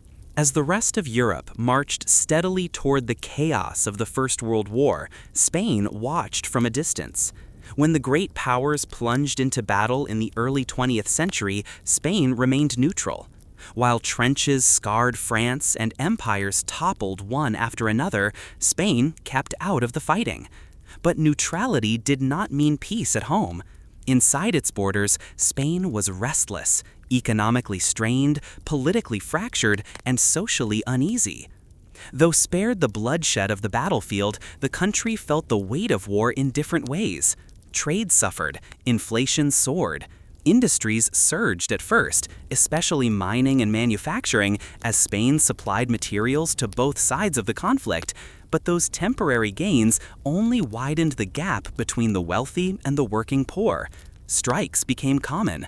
Farmers, laborers, and intellectuals alike began to lose faith in the system. After the war, the 1920s brought more turmoil. Spain drifted into dictatorship under General Miguel Primo de Rivera.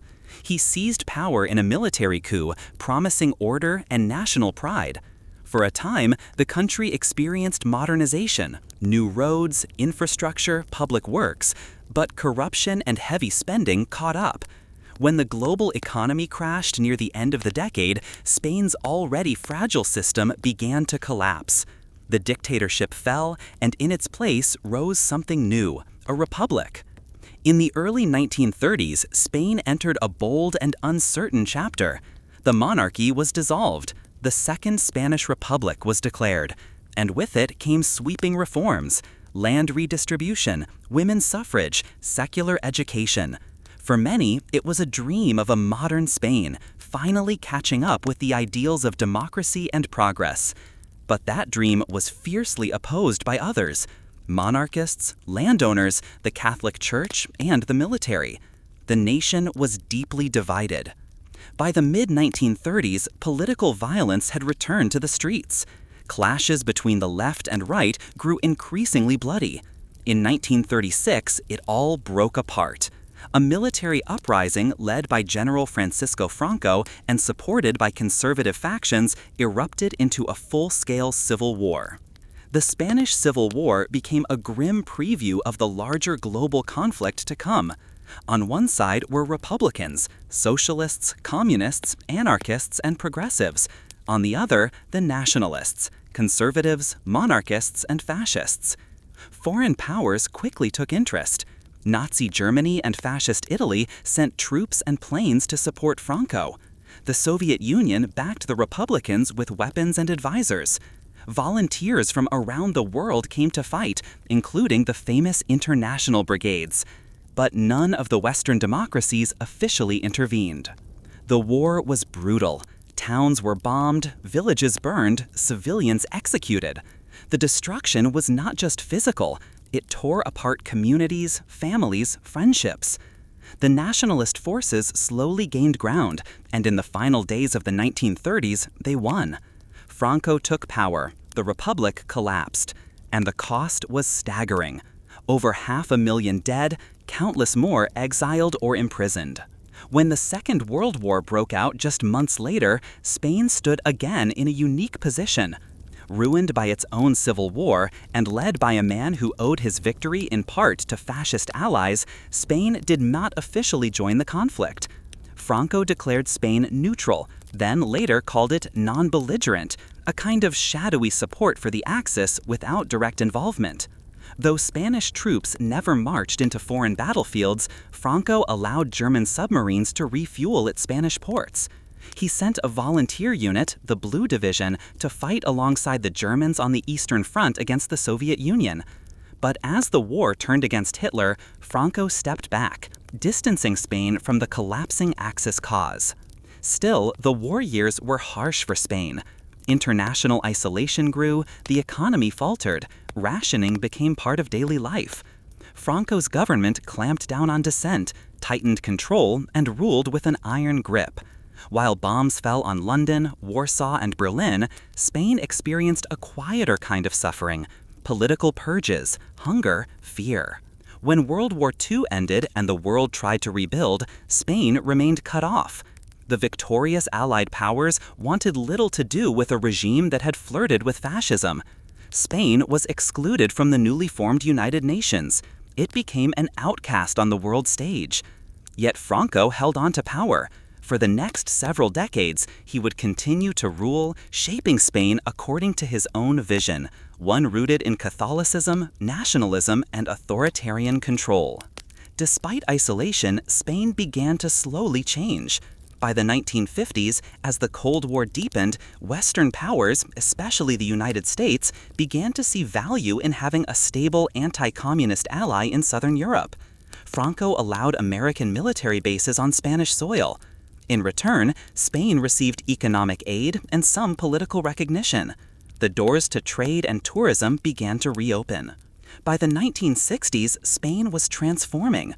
The country saw a wave of modernization. Industries grew, roads expanded, cities boomed, tourists flocked to its beaches. The economy surged. But the political system remained frozen in time. Elections were banned, opposition was silenced, the press was censored, and the memory of civil war still haunted the nation. It would not be until Franco's death in the 1970s that Spain would take its next great leap toward democracy, openness, and a new chapter in its long, winding history. When General Francisco Franco died in the final years of the 20th century's seventh decade, Spain stood at a crossroads. For nearly 4 decades, the country had lived under his rule, isolated, controlled, suspended in time. Many feared that his death would unleash more unrest or even a return to civil war. But what followed was one of the most remarkable and peaceful transitions in modern European history. The heir Franco had named, Prince Juan Carlos, was expected by many to continue authoritarian rule, but instead, the young king chose a different path. With calm determination, he guided Spain toward democracy. One of his earliest acts was to appoint a reform-minded prime minister, Adolfo Suárez. Together, they dismantled the dictatorship from within, carefully and steadily. Laws were changed, political parties were legalized, prisoners were released, and for the first time in decades, the Spanish people were allowed to vote in free elections. It was not a perfect process. There were moments of fear, resistance, even violence. In the early 1980s, a group of armed civil guards stormed the parliament in an attempted coup.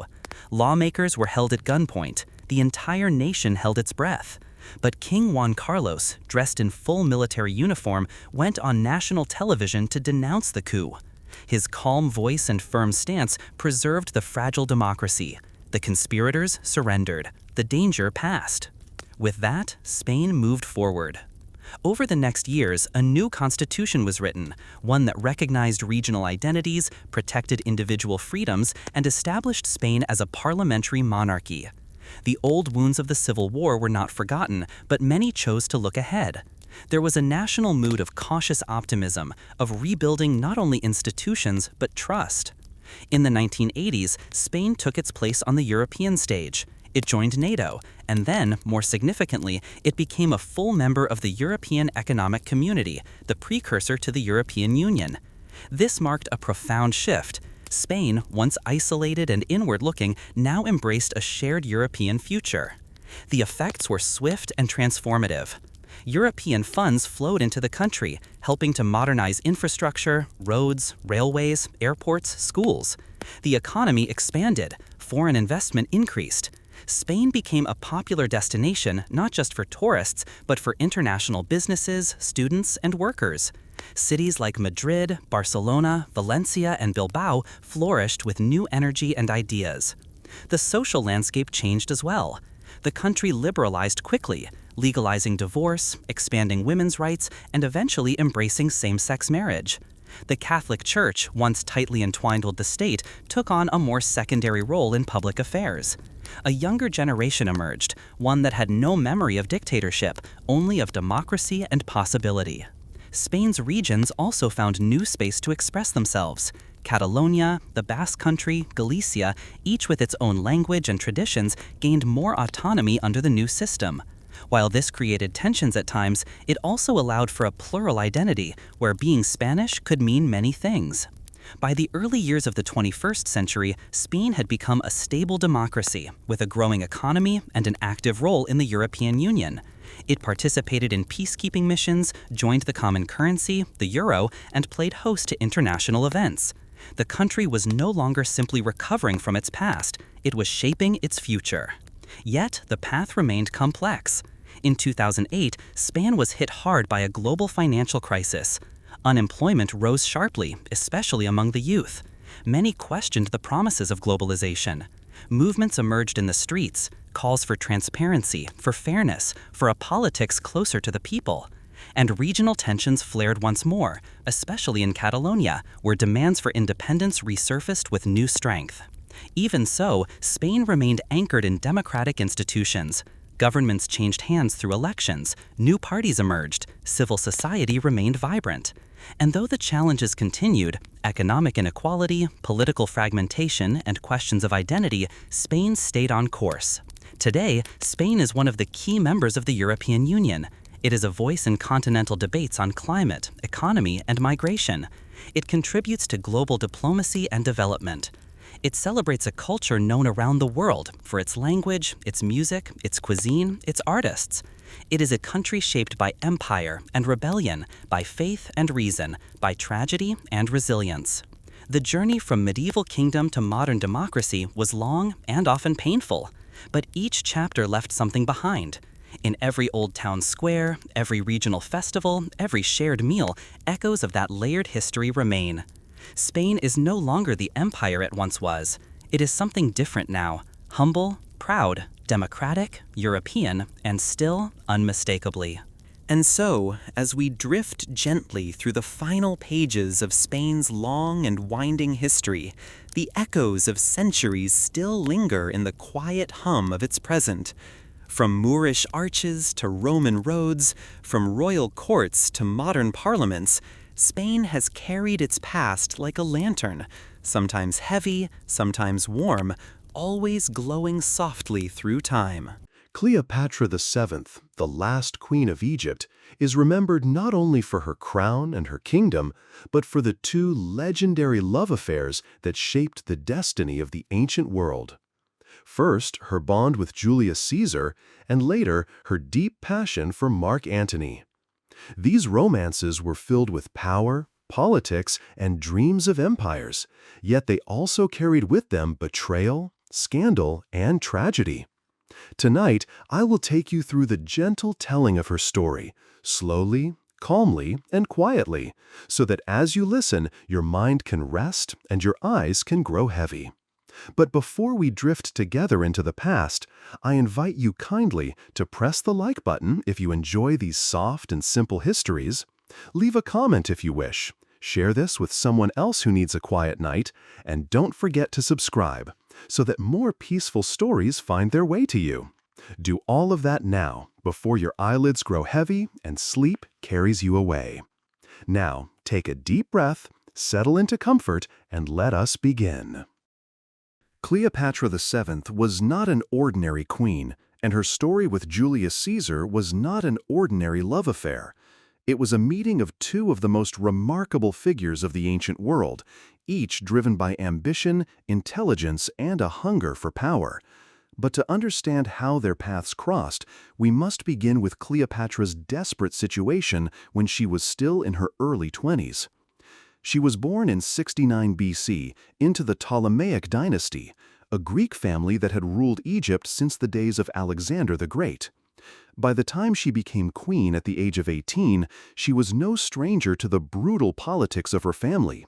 Siblings were rivals, marriages were arranged within the dynasty, and betrayal was common. Her father, Ptolemy XII, had left the throne to both Cleopatra and her younger brother Ptolemy XIII, as was the custom, but the boy's advisors quickly seized control. They treated Cleopatra as an enemy rather than a co-ruler, and within a few years she was forced into exile. It seemed her reign had ended before it truly began. Driven out of Alexandria, Cleopatra found herself wandering in the harsh desert with a handful of loyal followers, while her younger brother sat on the throne in the capital. Yet Cleopatra was not the kind of woman to surrender. She had been educated in philosophy, politics, and languages. Unlike many members of her dynasty, she spoke the Egyptian language fluently and understood how to charm her subjects. She knew her strengths lay not only in her beauty, which ancient writers exaggerated endlessly, but in her intelligence and charisma. She was determined to win back what was rightfully hers. And then fortune shifted in her favor. In 48 BC, Julius Caesar, the most powerful Roman general of his age, sailed into Egypt. He was 52 years old, at the height of his influence, fresh from victory in Rome's civil wars. But his rival, Pompey the Great, had fled to Alexandria seeking refuge. Cleopatra's brother, or rather his advisors, murdered Pompey, hoping to win Caesar's favor. Instead, they disgusted him. Caesar was not impressed by the treachery, and worse, he soon found himself in the middle of Egypt's royal family feud. For Cleopatra, this was her chance. She knew that if she could secure Caesar's support, she could regain her throne. The problem was that she could not simply walk into Alexandria. Her brother's forces controlled the city and watched every movement. To reach Caesar, she needed cunning and daring. This is where legend enters the story. Ancient writers, including Plutarch, tell us that Cleopatra had herself smuggled into Caesar's palace wrapped in a carpet, or some say a linen sack. The bundle was carried past guards by one of her loyal servants and delivered directly to Caesar's private chambers. When the carpet was unrolled, Cleopatra stepped out, radiant, bold, and unafraid. Imagine the scene. The young queen, only 21, standing before the most powerful man in Rome. Dressed in her finest robes, her eyes gleaming with determination. Caesar, weary from war and politics, suddenly confronted with this daring woman who risked everything just to stand before him.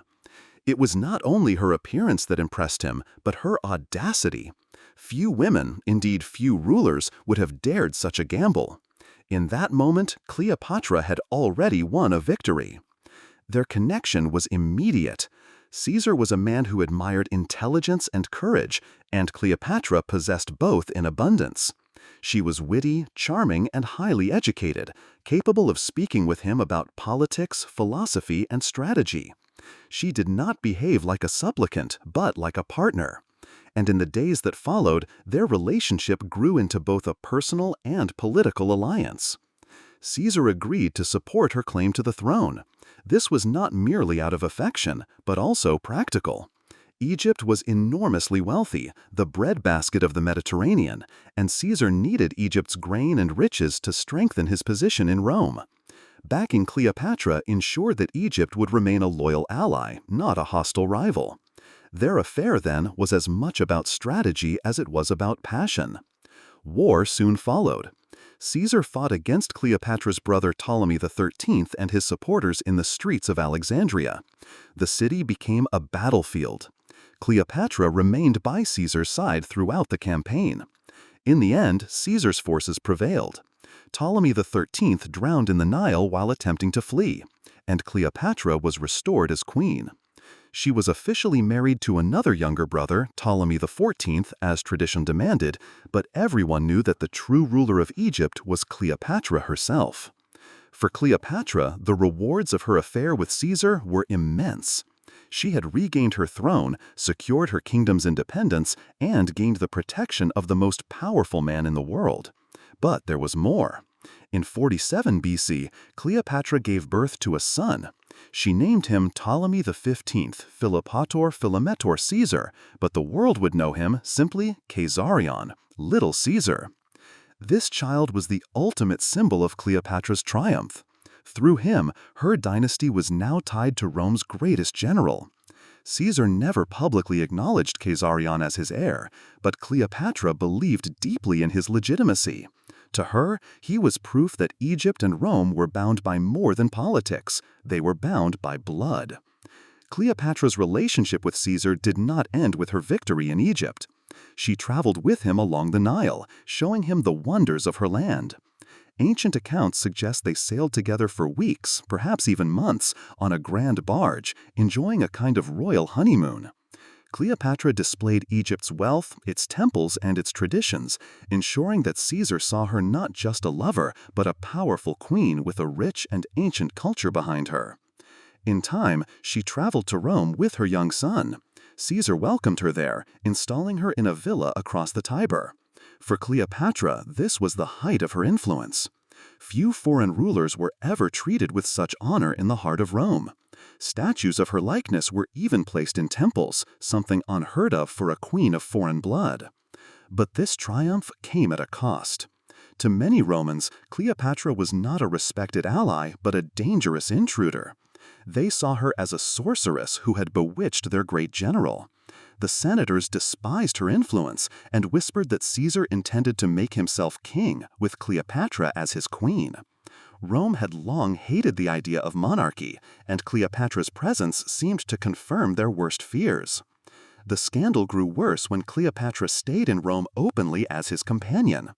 His legal wife, Calpurnia, still lived there, yet Cleopatra walked through the city as if she were Caesar's true partner. Roman society fumed, but Caesar was unmoved. He continued to honor her, to host her as his banquets, and to keep her close. Cleopatra enjoyed these years in Rome, basking in her power and prestige, but the storm clouds were gathering. Caesar had made too many enemies.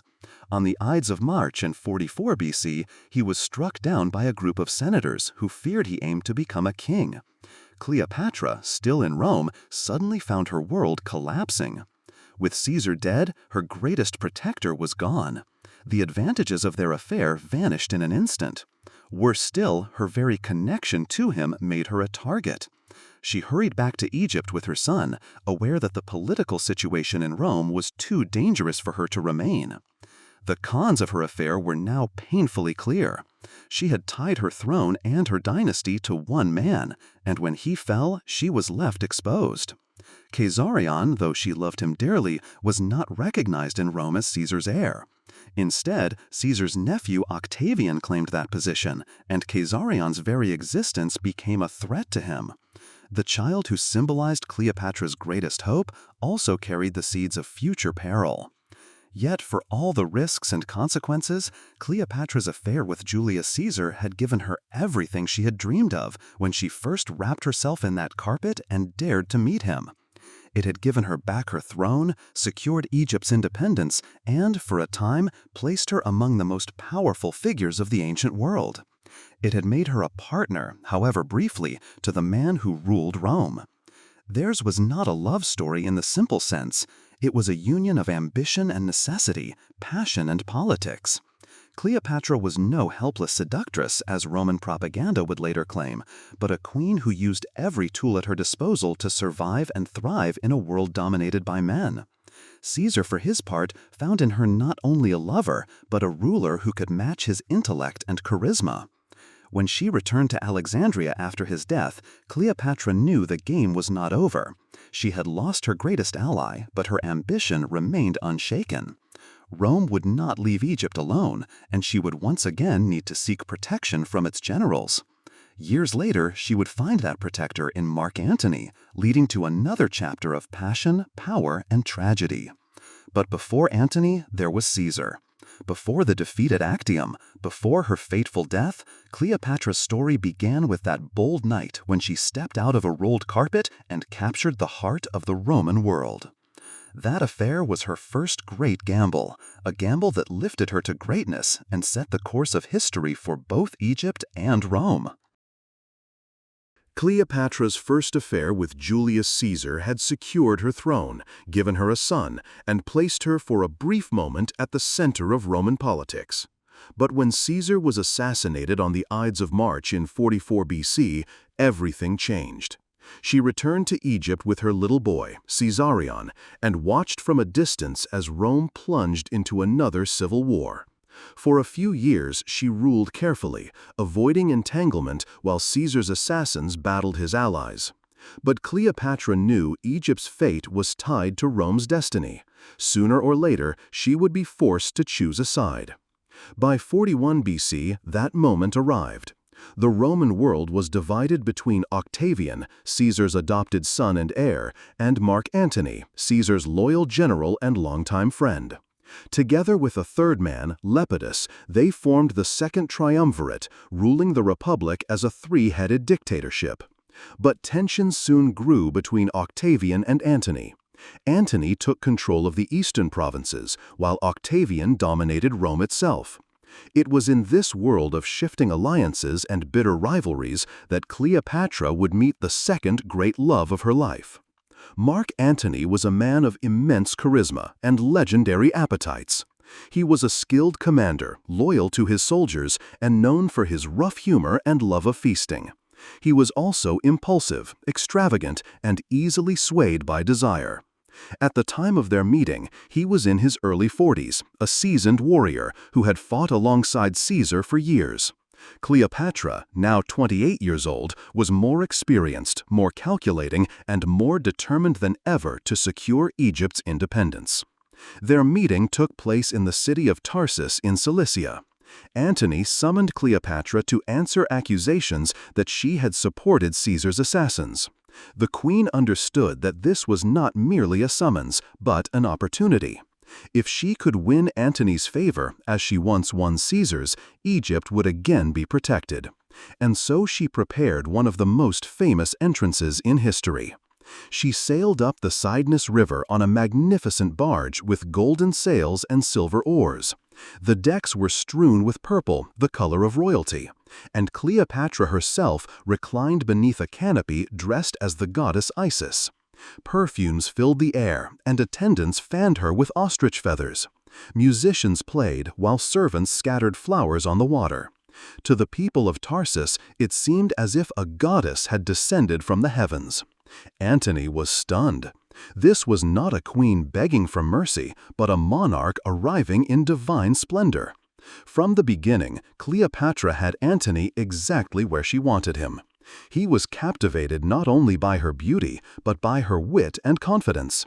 Like Caesar before him, he discovered that Cleopatra was far more than a seductress. She spoke with intelligence, she laughed with charm, and she matched his excesses with her own grandeur. When he invited her to dine with him, she refused, insisting that he come to her banquet instead.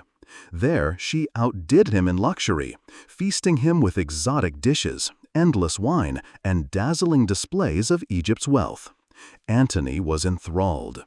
Their affair began quickly, but it was not only passion that bound them together.